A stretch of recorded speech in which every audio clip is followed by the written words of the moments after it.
Graça e paz, meus irmãos. Vamos abrir a Bíblia em Êxodo, capítulo 18. É isso mesmo, Emily. Êxodo, capítulo 18. Para aqueles que estão assistindo em casa, ou irão assistir em outra oportunidade, esse texto nós já lemos na liturgia de hoje. Então, abra sua Bíblia em Êxodo 18. Nós vamos fazer alguns comentários sobre este texto que já foi lido. Êxodo 18. Este texto, irmãos, narra a visita de Jetro. Jetro é o sacerdote de Midian, sogro de Moisés. Ele está vindo ao encontro de Moisés, ele, Zípora, Eliezer e Gerson, que são filhos de Moisés. Como nós estamos hoje encerrando o dia ou o mês da família, né? Eu tive o privilégio de pregar no primeiro domingo, abrindo as celebrações da família. Deus também me deu a honra de pregar hoje no meio do encerramento.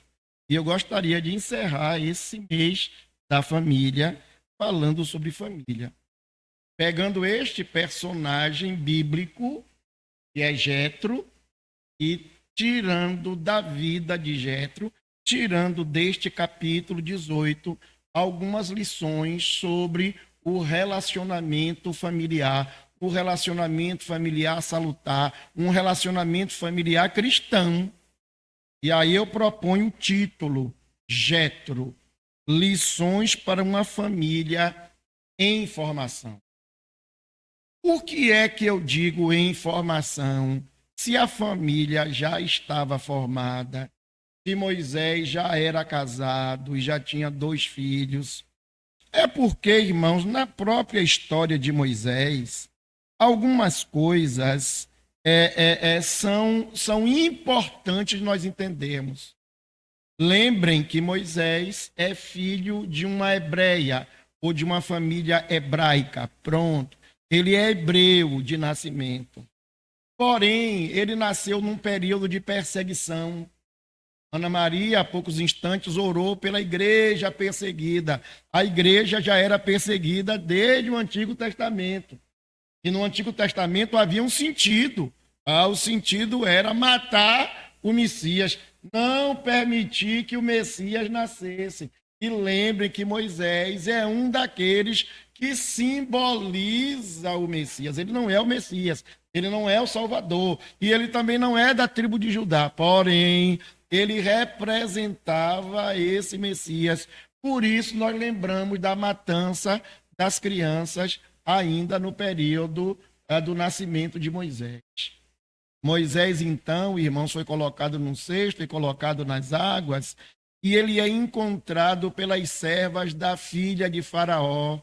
Moisés, então, ele é criado por sua mãe biológica, depois entregue à filha de Faraó, e ele é criado nos padrões do Egito, nos padrões da sociedade egípcia, nos padrões da religião egípcia. Então, na mente de Moisés, nos seus primeiros anos, o escritor de Atos vai dizer, nos seus primeiros 40 anos, ele foi criado conforme a cultura egípcia. Então, sua mente era egípcia. E é verdade que naquela mente egípcia, naquela cultura egípcia, naquela religião egípcia, muita coisa estava deturpada sobre família. Então Moisés precisava aprender algumas lições. E quem vai lhe dar essas lições neste texto do capítulo 18, lições que vão ser importantes para a formação do seu caráter e mais tarde da sua instrução para outros, é Jetro, um sacerdote de Midian, pai de 7 meninas. Imaginem, o texto bíblico do capítulo 3 de Êxodo não diz se ele é viúvo, mas pelo contexto dá-nos a entender que Jetro era viúvo e pai de 7 meninas. Então imaginem como foi para Jetro naquela época, naquele tempo, né, de uma sociedade machista, patriarcal. ele criar 7 meninas. E agora dá algumas instruções de vida, de família para o seu genro. Então, eu repito o tema. O tema da mensagem de hoje é Jétro, lições para uma família em formação. Vejam comigo, irmãos, versículo 6, todos juntos. Inclusive você que está em casa, pode abrir a Bíblia e ler junto comigo e acompanhar a leitura. Versículo 6, todos juntos. E mandou dizer a Moisés, eu, teu sogro Jétro, venho a ti com a tua mulher e seus 2 filhos. Primeira lição, pastor Cândido, que eu gosto de tirar daqui, é que família é para estar unida e reunida. Unida num só propósito, num só objetivo, numa só função, mas reunida, pastor Cândido, no mesmo lugar. Há uma necessidade da união física, da união afetiva, da união psicológica, da união social entre os familiares.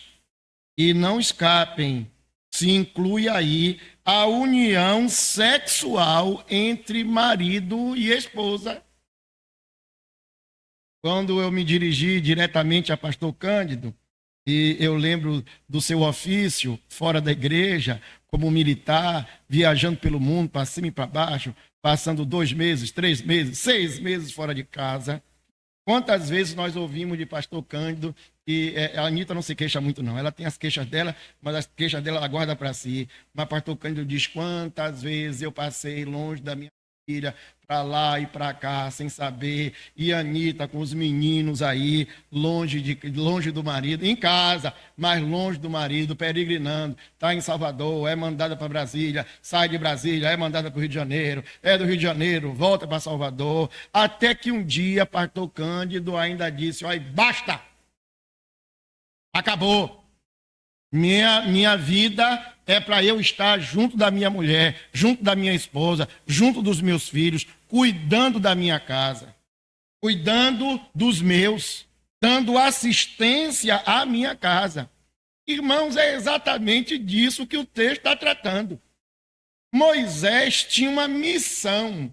Como soldado de Deus, como oficial de Deus, ele tinha uma missão de vir a Faraó, de vir ao palácio com aquela mensagem para libertar o seu povo.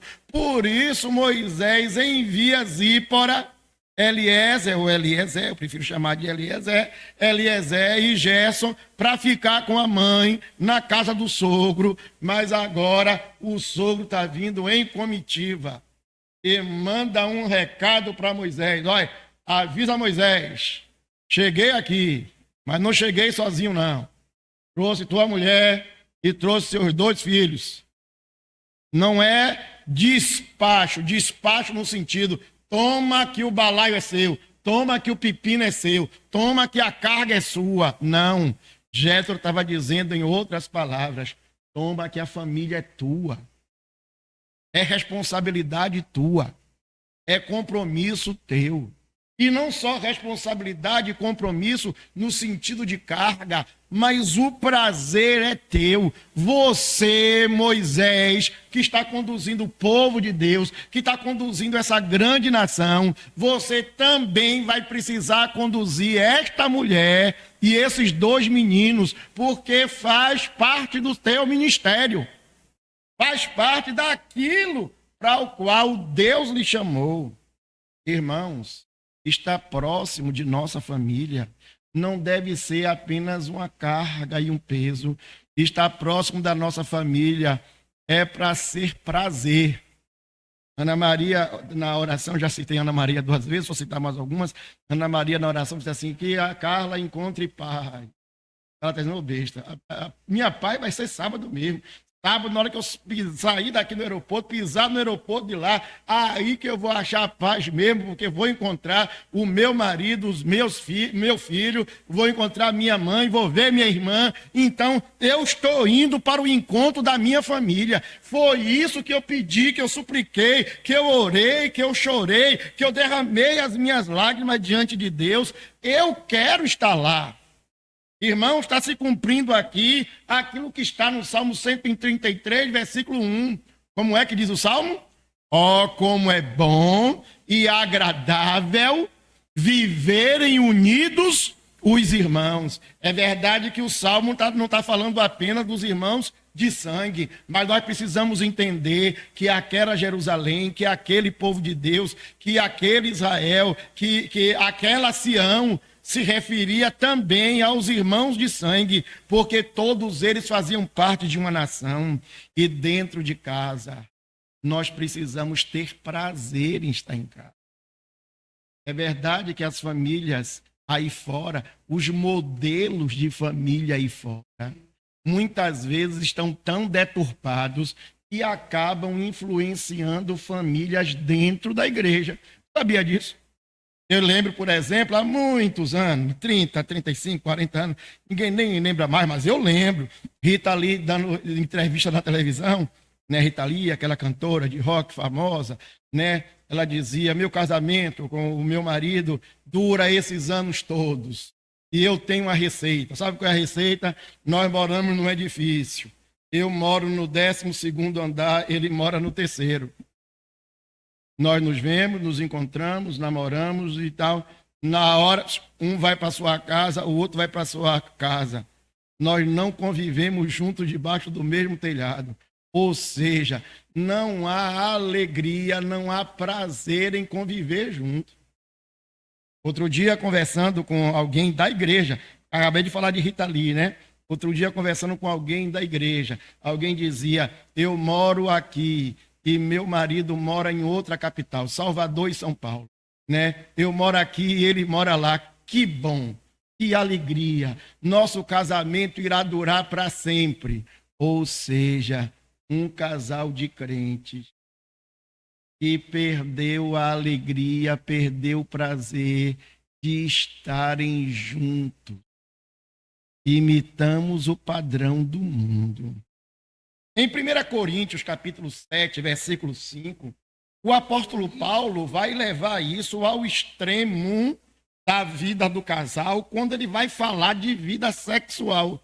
E alguém acha que igreja não é lugar de falar de vida sexual. Mas o apóstolo Paulo, escrevendo a sua carta, ele diz assim: não vos priveis um do outro, ou um ao outro. Privar aí, irmãos, é evitar. Ele está tratando em todo o capítulo 7 da vida conjugal, dizendo que o corpo de um não pertence a si, mas pertence ao outro. Ele está dizendo agora: não vos priveis um ao outro. Não deixem de ter vida íntima, não deixem de ter vida sexual. Ele está falando de casais. Vou continuar repetindo isso, para dar bastante ênfase. O sexo bíblico, o sexo proposto por Deus está dentro da família. Então não deturpem o que eu estou citando do apóstolo Paulo. Não vos priveis um ao outro, salvo talvez por mútuo consentimento. Os dois combinaram. Eles só podem parar de fazer sexo se os dois combinarem. A mulher não tem direito de negar sexo no casamento. Isso é, as feministas, ao ouvirem isso, vão até desligar, deixar de seguir a igreja, de seguir o canal da igreja. Mas é o que o apóstolo Paulo está ensinando aqui. Mas não está ensinando somente a mulher, não. Está ensinando ao homem também. Só salvo, talvez por mútuo consentimento, por algum tempo. Essa ideia de algum tempo aqui é por pouco tempo, para vos dedicardes à oração. Então, até a privação entre o casal tem que ser por pouco tempo, por mútuo consentimento e para a oração. E, novamente, vos ajuntardes para que Satanás não vos tente por causa da incontinência. Então percebam que a necessidade física, emocional, afetiva e sexual, afetiva dos familiares e sexual dentro do matrimônio. Quais foram as lições, ou quais são as lições sobre família que Jetro deixou para Moisés? Em segundo lugar, está no versículo 7. Vamos ler todos os versículos 7, inclusive quem estiver em casa e quiser acompanhar a leitura. Versículo 7, todos juntos. Então saiu Moisés ao encontro do seu sogro, inclinou-se e o beijou, indagando pelo bem-estar um do outro, e entraram na tenda. Eu gosto dessa passagem, Helena, porque eu me lembro do filho pródigo. O pai correu ao seu encontro, o abraçou e o beijou. Aqui Moisés está indo ao encontro do sogro, encontrando e o beijando. Me parece que esse sogro é mais do que o sogro. Esse sogro é um pai. Outro dia eu perguntei aqui de Noemi e Ruth, né? Você é sogra ou mãe? Você é nora ou filha? Moisés aqui é muito mais do que um genro. Jetro aqui é muito mais do que um sogro. É um pai. E este pai pergunta assim: como é que você está? Como é que está a sua vida? Foi o que você fez hoje? Se alimentou? Me conte. Tanto tempo que a gente não se vê. Ou seja, família é para se interessar por seus membros, por suas partes, saber quais são as demandas do outro. É intrigante, irmãos, que nós vivemos numa vida de individualismo, não é nem de independência, é de individualismo.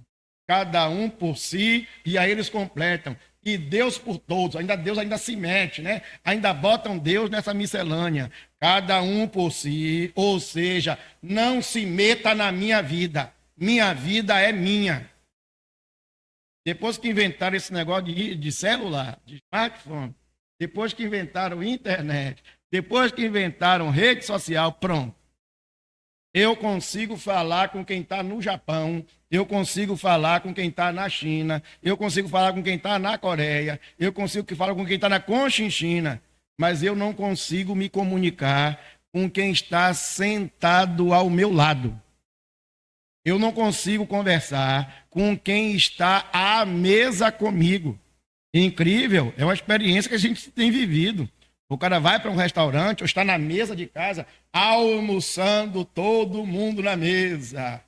E aparece um, ou dois, ou três, ou todos com o celular ligado, clicando para lá e para cá, e não conseguem se olhar, e não conseguem se falar, e não conseguem se interessar por outro.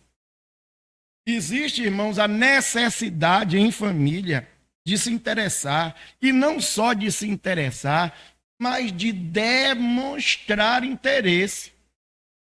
Às vezes a gente até se interessa, não é tanto, mas às vezes até se interessa através da conversa dos outros, através da notícia dos outros, mas nós mesmos não estamos dispostos a demonstrar interesse pelos nossos familiares. Muitas vezes, uma das queixas da esposa é: meu marido sai para trabalhar. Isso é bem do consultório chamado de tradicional, viu? Meu marido sai para trabalhar, parece que a esposa não sai, né? Parece que a esposa fica em casa nessa sociedade nossa. Meu marido sai para trabalhar, vai e volta, peleja e volta e faz e acontece. E quando volta para casa, ele não procura saber como foi o meu dia. Ele não se interessa pelo meu dia. Eu estou doida para falar das coisas que aconteceram no dia. E ele nem está aí. O que nós encontramos aqui com Moisés e Jetro é que Jetro e Moisés estão interessados um com a vida do outro. Nós chamamos disso de conversa afetiva. Me conte o que está acontecendo, me conte como é que foi o seu dia, me conte como como foi esse tempo, me conte como foram esses meses, me conte como foi essa jornada, eu quero saber. Eu me lembro de novo, viu, pastor Cândido? Eu viajou com a Anitta, obedecendo, dois desobedientes. Dois adolescentes desobedientes. A gente ficava aqui na igreja. Cadê Cândido? Tá onde? Pastor Paulo que ficava aí no radar, aquele que sabia as notícias.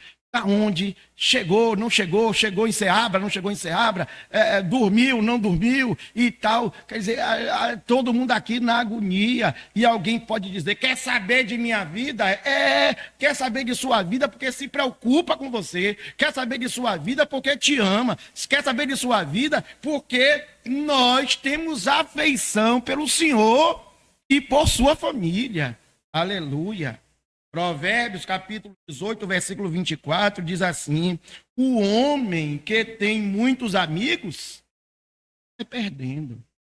Mas tem o restante da frase que é magnífica e que a maioria conhece, que diz: mas há amigo mais chegado que o irmão. Amigo que se importa mais do que o irmão. Amigo que quer carregar a carga mais do que o irmão. Alguém diz assim: meus irmãos de sangue não me suportam. Não suportam no sentido, não levam a minha carga, não me ajudam a levar a carga. Mas na igreja de Deus, na igreja de Cristo, na família de Cristo, nós temos o exemplo de irmãos que estão preocupados em levar a carga uns dos outros. Ontem à noite, Diácono Luciano quebrou o carro dele na paralela, ali próximo a Mussurunga. Eu fiquei sabendo hoje de manhã. Eles não contaram para ninguém. A Angélica me contou hoje. E quando contou, já foi tomando logo a bronca. Por que não avisou? Porque se eu tivesse avisado, a gente tinha mandado alguém lá dar o socorro.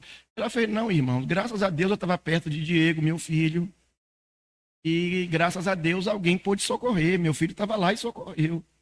E antes de falar isso, lá fora com o Joil, a gente estava dizendo, ele fez, olha, Emanuel, sei que seu genro é mecânico, mas no dia que não tiver aí, que tiver problema, dê um sinal, porque aqui na igreja um irá socorrer o outro. Isso é família.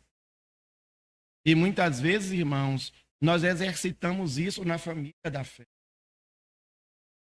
E muitas vezes precisamos aprender a socorrer a família de sangue. Porque é graça de Deus na nossa vida. É o contrário do filho pródigo, ou melhor, do irmão do filho pródigo. Enquanto o pai estava comemorando a volta de seu filho, o irmão disse, ó, esse teu filho. Ele não disse, esse meu irmão. Esse teu filho gastou, esbanjou, torrou, queimou a fortuna, queimou a herança, se desfez de tudo com as meretrizes, ou seja, ele não é meu irmão, ele é teu filho. Versículo 9, irmãos, tem uma outra lição que eu considero preciosa. Se a primeira lição foi que nós precisamos estar, família é lugar para estarmos unidos e reunidos. Se a segunda lição é que família é para se interessar por seus membros, suas partes. No terceiro lugar, versículo 9, todos juntos. Alegrou-se Jetro de todo o bem que o Senhor fizera a Israel, livrando das mãos do Egito.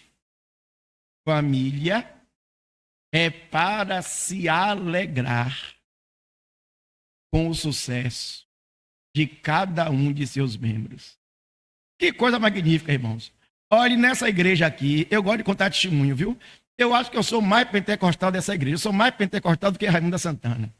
Porque quando fala de contar testemunho, eu gosto de contar testemunho. E principalmente, quando eu acabo meu testemunho, eu digo assim, olha, filho de oração dessa SAF. Filho de oração dessa igreja. Sabe por quê, irmãos?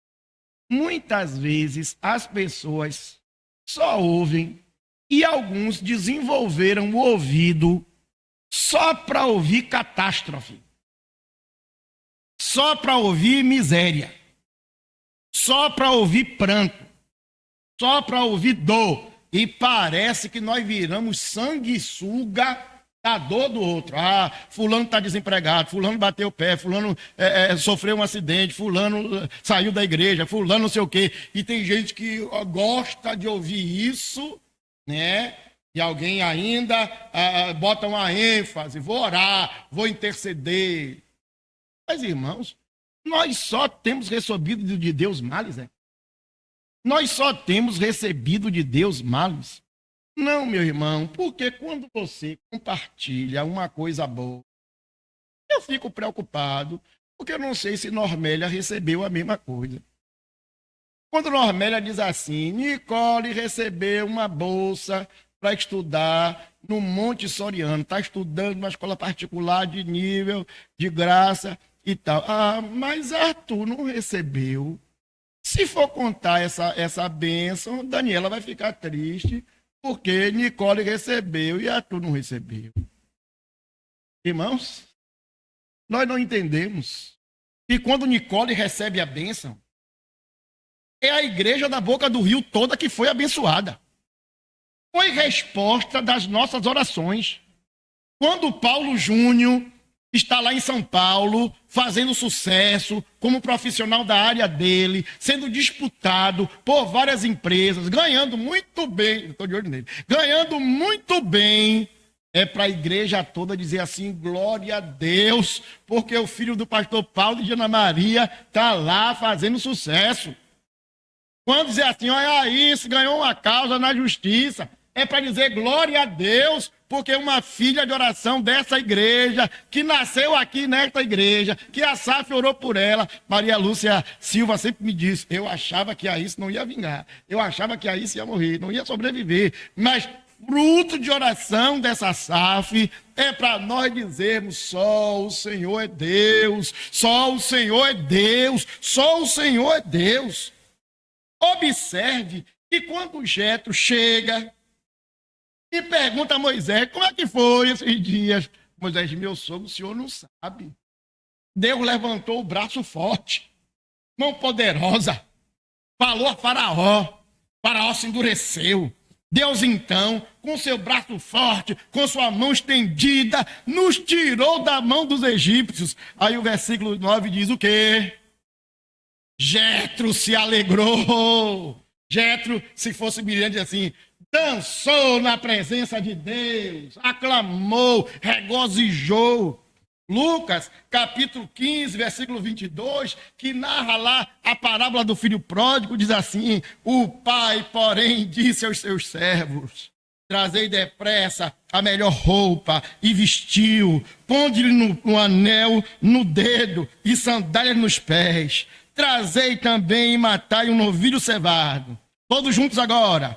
Comamos e regozijemos, porque esse meu filho estava morto e estava perdido e foi achado. E começaram a se regozijar. Ô, meu irmão, se regozije com a bênção do seu irmão. Glorifique a Deus com a bênção do seu irmão.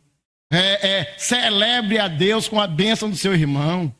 Agradeça a Deus pela bênção do seu irmão. E se sua bênção não chegou ainda, continue na intercessão. Mas a gratidão, a celebração tem que ser em família. Estou falando da família da fé, mas estou também falando da família de sangue. Celebre a vitória de seus filhos.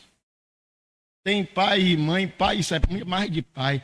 Tem pai que é tão carrancudo que o filho se acaba, não sei se acabou tanto não, mas se esforça, tira lá uma nota boa. Aí o pai diz assim, não fez mais do que a obrigação. Na hora de dar bronca, na hora de reclamar, na hora de botar de castigo, bota. Mas na hora de comemorar a vitória, não fez mais do que a obrigação. Esse menino no interior, lá no coração, diz, então para que serve tirar nota boa? Para que serve me esforçar? Na verdade, nós também precisamos celebrar as conquistas e as vitórias. Em quarto lugar, irmãos, eu gostaria que vocês lessem comigo, versículo 10, 11 e 12. 10, 11 e 12. Vamos lá comigo? E disse: bendito seja o Senhor, que vos livrou da mão dos egípcios e da mão de Faraó. Agora sei que o Senhor é maior que todos os deuses, porque livrou este povo de debaixo da mão dos egípcios, quando agiram arrogantemente contra o povo. Versículo 12, com bastante força. Então Jetro, sogro de Moisés, tomou o holocausto e sacrifícios para Deus. E veio Arão e todos os anciãos de Israel, e comeram pão com o sogro de Moisés diante de Deus. Família é lugar para louvar, é lugar para adorar, é lugar para interceder. Ô irmãos, eu tenho ficado muito triste com algumas coisas da igreja, aqui da nossa igreja da Boca do Rio. E uma das coisas que me deixa triste, mas triste mesmo, muito triste, e questionando a Deus, e me questionando, e questionando o presbiterato, e questionando um monte de coisa, são cultos nos lares. Os mais novos não sabem, mas quem está aqui desde o início, há mais tempo, sabe que nossa igreja nasceu do culto nos lares. Foi assim. Nascemos assim, Júlio, fazendo culto de casa em casa. Na casa de Marluce. Vou estar com a Daniela ali. A Daniela era menina, não era meninota, não, era menina. Pastor Caetano, Dona Robertina, Alzinete, fazendo um culto lá na casa dela, na casa. E Deus deu-nos a graça aqui na Boca do Rio de peregrinar em vários lugares, né? Na escola, na casa, no templo, na outra escola. Nós peregrinamos até que Deus nos deu essa casa aqui, que hoje ainda é definitiva, né? Mas, na verdade, nossa casa é no céu. Mas nós perdemos a graça de fazer culto nas casas. Começamos ano passado. Poxa, foi tão bom. A frequência estava de 16, 15, 16. Poxa, e quem presenciou ano passado o culto nos lares foi bênção. E se pergunta, por que parou o culto nos lares? É para vergonha nossa. Não teve um crente na igreja que quisesse culto em casa. Raimunda Santana fez: pode botar todos os cultos na minha casa. Ela queria que fosse a congregação na casa dela. Congregação da Boca do Rio Santana. Pronto. Fugiria do propósito de crente fazendo o culto nos lares. Alguém diz, minha casa apertada. Alguém diz, minha casa de taipa. Alguém diz, minha casa não tem piso. Alguém diz, na minha casa não tem sobremesa. Outro diz, na minha casa não tem bolo. Outro diz, na minha casa não tem café. Incrível. Nós não fomos para a sua casa para ver o telhado, ver o chão, ver as paredes, ver os móveis. Nós fomos na sua casa para comemorar, para adorar, para bendizer, para anunciar o nome de Cristo. Irmãos, é diferente do culto doméstico. O doméstico é seu. Seu e de sua família. Seu e de seu marido e de seu filho. Seu e de seu marido e sua filha. É o culto doméstico. Né? Culto no lar é uma chance que nós temos de evangelizar. Muitos dos nossos vizinhos que não virão ao templo, que não querem vir ao templo, irão receber a palavra de Deus no culto na sua casa, porque ele vai para a sua casa, porque é sua casa, porque ele é seu vizinho, porque ele gosta de você. Mas nós nos tampamos em relação a isso.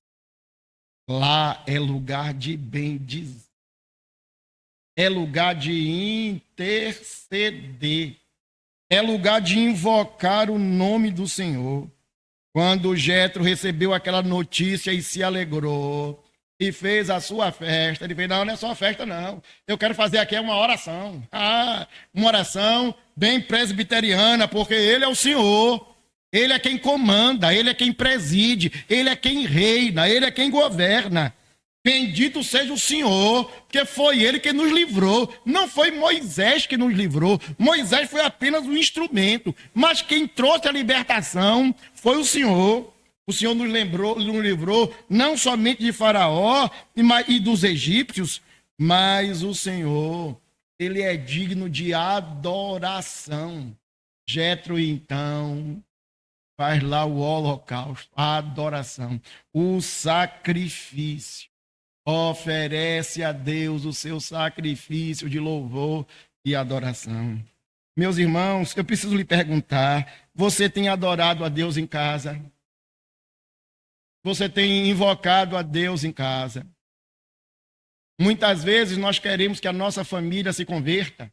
Nós queremos que nossos filhos voltem à presença de Deus, mas nós que podemos ser o veículo de Deus para abençoar nossa família, muitas vezes nós temos nos calado. Nós queremos a bênção da conversão, mas não anunciamos.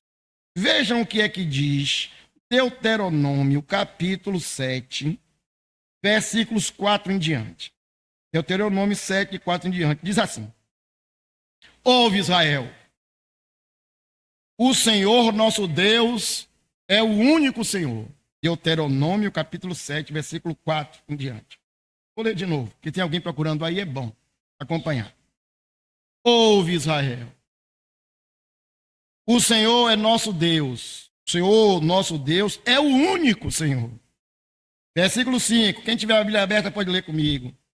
Amarás, pois, o Senhor teu Deus de todo o teu coração, de toda a tua alma, de toda a tua força. Então aí é um culto pessoal, né? É aquele que você ama, aquele que você adora, né? Ele é o Deus que você adora. Mas o versículo 6 diz que o Deus que você adora, o Deus a quem você serve, o Deus a quem você ama, lhe dá uma ordem. Versículo 6. Essas palavras que hoje te ordeno estarão no teu coração. Mas não somente isso. Tu as inculcarás aos teus filhos e dela falarás, sentado em tua casa e andando pelo caminho, e ao deitar-te e ao levantar-te. Oh, glória a Deus. Irmãos, é uma pergunta que vai para os irmãos e volta para mim, viu? Eu não estou pregando para vocês, não. Eu estou pregando primeiramente para mim. Eu tenho pregado o evangelho dentro da minha casa. Eu tenho anunciado o evangelho dentro da minha casa. Eu tenho inculcado o evangelho aos meus filhos. Outro dia eu conversava com alguém, coisa de velho, que dizia assim, a pessoa estava viajando comigo e ela nem sabe que é velha, mas ela é velha. Eu sou de uma época que na escola dominical, quando fazia a chamada, a gente se levantava e recitava o versículo bíblico. Eu digo, é velha mesmo, essa é velha. Nunca mais se ouviu falar nisso, pastor Cândido? Nunca mais se ouviu falar nisso. Mas já houve uma época assim, não houve? Que a chamada da escola dominical, a secretária vinha para fazer a chamada e quando citava o nome, a pessoa respondia com o versículo bíblico. Inculcarás. As pessoas sabiam a Bíblia de cor ou sabiam os textos bíblicos de cor porque elas inculcavam, elas decoravam. Essa semana eu briguei com os adolescentes, na verdade eles brigaram entre si, eu só dei a chinelada depois. Tem uma poesia para a gente decorar e eu não consegui decorar. Eu digo, que tamanho essa poesia? 4 folhas, 3 folhas, 2 folhas e meia? Não, 3 linhas. Eu digo, você não conseguiu decorar 3 linhas? Mas o tempo, eu estava ocupado. Você está trabalhando, se esforçando, quebrando pedra, carregando cimento, alguma coisa assim. Tu as inculcarás a teus filhos, e dela falarás quando? Sentado em tua casa, e quando? Andando pelo caminho, e quando? Ao deitar-te e ao levantar-te, também atarás como sinal na tua mão, e te serão por frontal entre os teus olhos.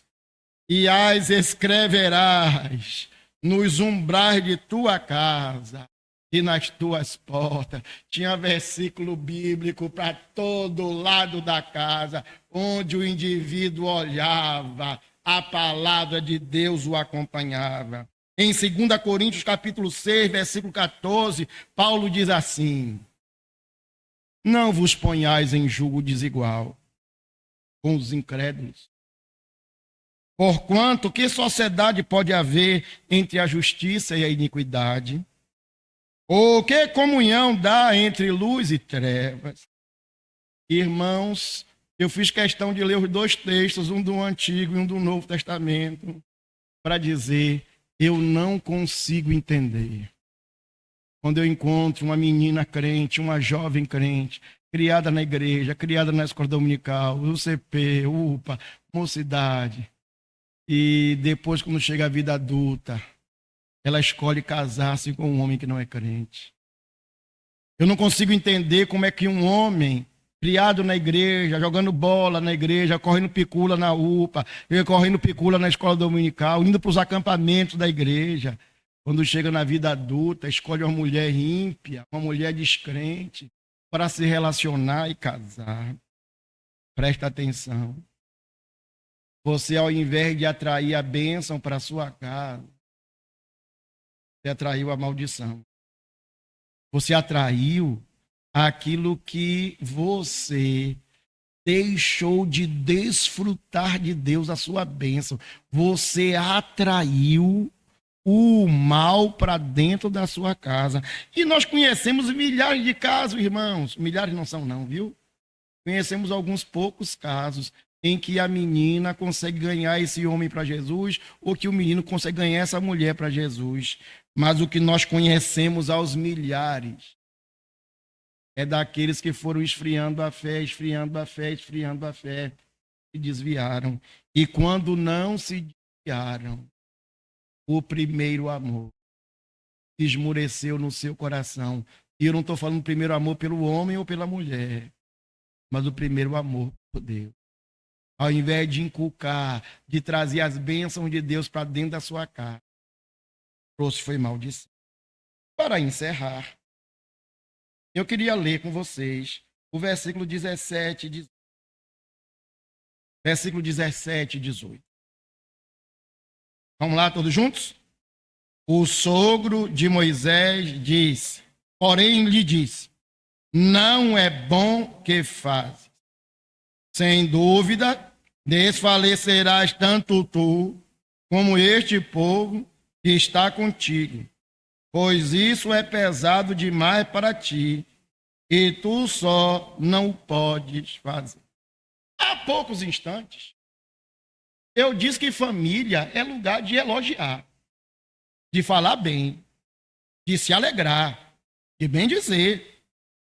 Agora, família é um local também para criticar e admoestar quando for necessário. Nós estamos diante de uma sociedade que se acostumou a ser elogiada. Você é bonita, você é capaz, você consegue, você faz, você tal, você tal, você tal, você tal. E aí as pessoas se sentem empoderadas. A palavra-chave desse momento é empoderamento. As pessoas gostam de se sentir empoderadas. Observem que Jetro, nos versículos acima, tinha se alegrado com Moisés. Jetro agora dá aquela respirada e diz assim, Moisés, presta atenção. Você está errado. Isso que você está fazendo está errado. Traz mal para você, traz mal para a sua família, traz mal para esse povo. O que Moisés fazia, irmãos? Quando eu lembro desse texto, eu leio esse texto aqui, eu só lembro da fila do INPS. Nem existe mais INPS. INPS da época de Raimundo Santana. Nem existe mais isso. Mas, porque hoje a fila é digital, né? O cara bota lá no sistema, o cara marca o dia lá, você está na fila. Só que você não está em pé na fila. Então, lhe dá a sensação de que você não está na fila. Quem vai fazer exame de imagem pelo SUS aqui em Salvador, se inscreve lá na prefeitura, vai no posto, se inscreve. O cara lhe bota numa fila virtual. E tem gente que diz, Emanuel, tem exame que você só vai conseguir fazer 6 meses depois. Dona Creuza, mãe de Francisca, está numa fila. Está com o pé gangrenado, provavelmente ela vai perder 2 ou 3 dedos, precisa de uma cirurgia. Quem disse isso não fui eu, foi o médico cirurgião. Olhou e disse, ela precisa de cirurgia, colocou isso escrito no laudo. E o laudo está lá no sistema. Ela foi colocada numa fila. Ela está lá quantos dias? 24? 34? Está lá, irmãos. Vamos botar em média aí 30 dias esperando para ser atendida. Vocês vão perceber? O que Moisés está fazendo aqui é isso. Ele chega na tenda, fica sentado, toma aquela fila do INPS, e um vem dizer, roubou minha galinha. O outro diz, quebrou meu cavalo. O outro diz, rasgou minha tenda. O outro diz, jogou bola e quebrou a minha vidraça. E Moisés tinha que julgar um por um. Então o povo fazia aquela fila, se cansava no sol. Moisés se cansava. Jétro diz, Moisés, não é bom que seja assim. Você está errado. Isso que você está fazendo está errado, não é bom. Irmãos, família é para nos chamar a atenção. É para nos dar o alerta. Família é para nos olhar no olho e dizer, olha, está errado. Isso que você está fazendo está errado. Ninguém tem coragem de lhe dizer. Mas eu que sou seu irmão, eu que sou sua mãe, vou lhe dizer, lhe amo. Mas você está errado. Não faça de novo. Admoestar não é criticar por criticar.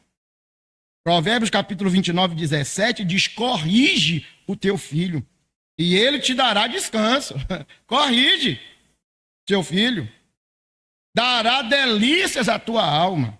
O escritor de Hebreus, capítulo 12, versículos 6 e 7 diz, porque o Senhor corrige a quem ama, e vai mais adiante, e açoita o filho a quem recebe. Tem hora que é na palavra, tem hora que é no chinelo, tem hora que é no castigo, tem hora que é na sola. É para a disciplina que perseverais. Deus vos trata como filhos, pois que filho há que o pai não corrige? 2 Timóteo, capítulo 4, versículo 1 e 2, o apóstolo Paulo diz, conjuro-te perante Deus e Cristo Jesus, que há de julgar os vivos e os mortos pela sua manifestação e pelo seu reino. Prega a palavra, insta, quer seja oportuno, quer não, corrige, repreende, exorta com toda longanimidade e sã doutrina. Por fim, irmãos, versículo 21 a 23, para encerrar a mensagem. Todos juntos, 21 a 23. Procura dentre o povo homens capazes e tementes a Deus, homens de verdade, que aborreçam a avareza, põe-nos sobre eles por chefes de 1000, chefes de 100, chefes de 50, chefes de 10, para que julguem este povo em todo o tempo. Toda causa grave trarão a ti, mas toda causa pequena eles mesmos julgarão. Será assim mais fácil para ti, e eles levarão a carga. Até aí, versículo 22. Para concluir, não é apenas criticar, mas é apontar a direção. Jétro disse a Moisés, não é bom o que você está fazendo. E eu agora vou lhe ensinar como fazer o certo. Não é somente apontar o erro, é apontar o acerto, indicar o acerto, indicar a direção, dizer o que é certo. Moisés, não é certo você julgar o povo sozinho. Então divida essa carga. Constitua aí o que no Novo Testamento será chamado de presbíteros. Construa aí uma liderança forte na tua igreja. Constitua aí conselheiros. Constitua aí anciãos. Constitua aí chefes de 1000, chefes de 50, chefes de 100, chefes de 10. Divida as tarefas. Olha, Moisés, o caminho é esse. Irmãos, 2 Timóteo, nós já lemos, capítulo 4, 1 e 2, quando Paulo fala de qual é o caminho. Qual é o caminho? Pregar, quer seja tempo ou fora de tempo, oportuno ou não, corrigir, repreender e exortar. Provérbios capítulo 22, versículo 6 diz, ensina, esse texto é muito conhecido, ensina a criança no caminho em que deve andar, E quando for velho, não se desviará dele. E ensina. Tem uma pessoa aqui na igreja que vocês podem dizer, ela não entende a mensagem. Ela se perde na mensagem. Ela sabe mais versículo que muita gente que é bom do juízo. Ou seja, a Bíblia diz que a fé vem pelo ouvir. E o ouvir a palavra de Deus. Ensina. Salmo 32, versículo 8. Instruir-te-ei e te ensinarei o caminho que deve seguir. Sobre as minhas vistas lhe darei conselho. Aleluia. Vamos orar.